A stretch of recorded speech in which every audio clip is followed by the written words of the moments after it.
Okay, so I've saved the best Robot Master for last. Here he is. The boy. I'm Grenade Man! I'm Grenade Man! Okay, so Grenade Man here is voiced by Douglas Kendall, who is also the voice actor for Dr. Wily in this game. So yeah, I don't know why, but they just gave one man the best voices. Here, Doug, have the best voices in the game. You're never going to voice act again, apparently, so here we go. We're just gonna let you peek here. Alright, so Grenade Man's stage is less gimmicky than the ones we've been to the last two times, but that's only because we're not getting any snowboarding or shmup sections, and instead, we just have to rely on good old-fashioned exploding blocks. These blocks are explosive, though. Blocks of the same color explode together. If they lead to a different color, though, they will not explode. So if you can manage to hit only one and not the other, like if I were to hit these yellow and purple blocks here, only those would explode, unless I used Thunderclaw or something, in which case I would destroy all of them, because I'm hitting all of them, obviously. Anyway, though, I also got Ice Wave, which has already proven itself to be pretty good. As it says, it is a wave of ice that travels along the ground. It can also destroy those ground-borne enemies, those guys that just go back and forth and speed up when you're on the same level as them. That's right, you can take care of those guys with a weapon that's perfectly suited for them. So, yeah, can't complain about this one. I mean, again, not the best efficiency, but, I mean, I can see why you can't just use Ice Wave 50 times. That'd be a little ridiculous. Also, we've got these cute little walking bombs, which are great. They have a jaunty little walk is the thing.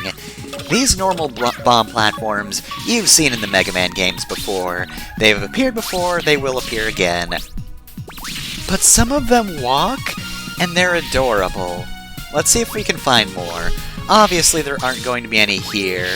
Although, to be fair, it would be funny to just leap on top of a platform, it sprouts legs, and then just Wile E. Coyotes to its death because suddenly it has physics. That would be great. Alright, so let's see what's in here. Well, this is looking like a mini-boss door, so I'm guessing it's a mini-boss. Good news is, if this thing has a weakness, we should have it. Alright, so, Big Ol' Eye. This thing has a junk shield. I feel like this is just a big fan of Junkman, who's very mad at Mega Man for killing his boss. I don't know if it's exactly his weakness, but I do find the Mega Ball just works perfectly for getting a good angle on this boss, and also just destroying the garbage instantly, so you can just do this, and yeah. Maybe you could do that faster, but I don't know. I thought that was a pretty good strategy. Alright, and now we're already halfway through the stage. Got a pretty cool background back there. It's a good scale. Not my favorite in terms of aesthetic.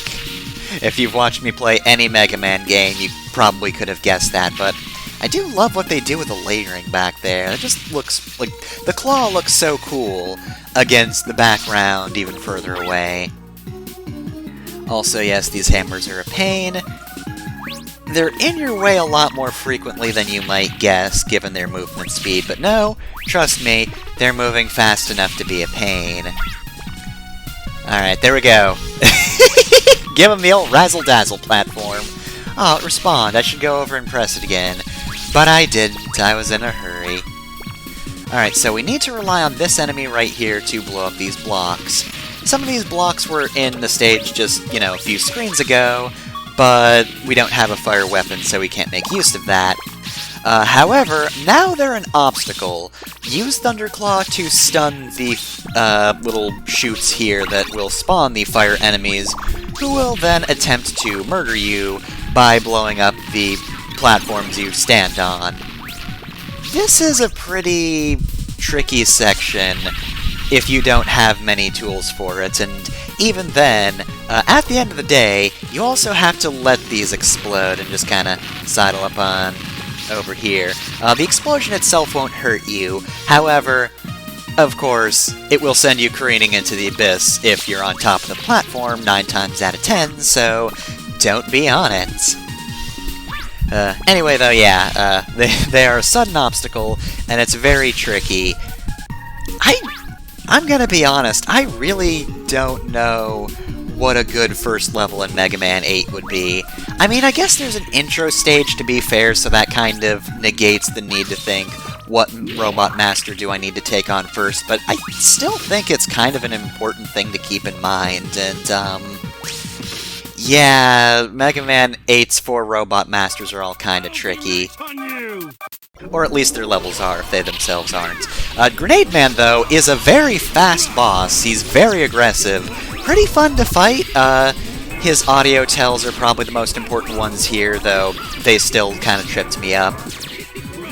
But, yeah, he's very aggressive, making him not ideal as a first Robot Master, not a first boss. There was a first boss in the intro stage. I should keep reminding myself of that, but, like, again, I still think it's pretty important to keep that in mind.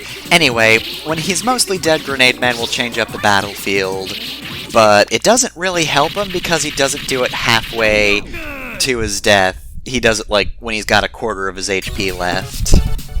It's kind of weird and does not work out in his favor. Also, nobody can tell if he says, "That's not good," or "That felt good" at the end. I choose to believe he says, "That felt good," because he is Grenade Man and he loves exploding. He finally gets to experience the feeling of combustion. So why would he say that that's a bad thing? I don't think he would. Anyway, though, next time on Mega Man 8's The Mid Stage.